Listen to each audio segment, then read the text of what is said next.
एक छोटे से गांव में राकेश नाम का गरीब मजदूर रहता था। उसके पास न तो जमीन थी, न पक्का घर।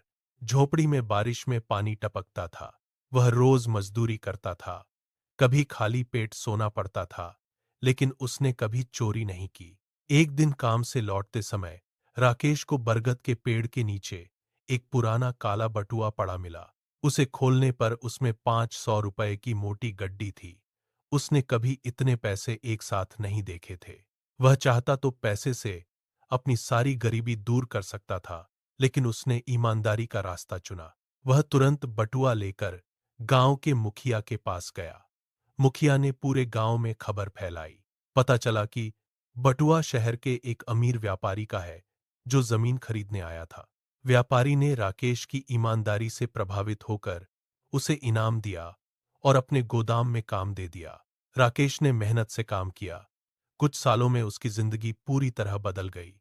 उसने पक्का घर बनाया, बच्चों को अच्छी शिक्षा दी, लेकिन ईमानदारी कभी नहीं छोड़ी। यह कहानी सिखाती है कि मेहनत और ईमानदारी किस्मत भी बदल देती है।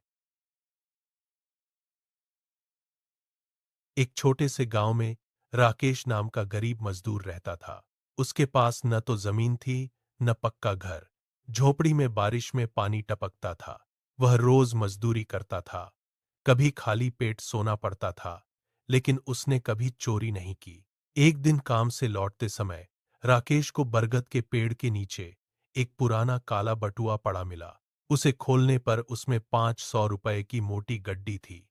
उसने कभी इतने पैसे एक साथ नहीं देखे थे।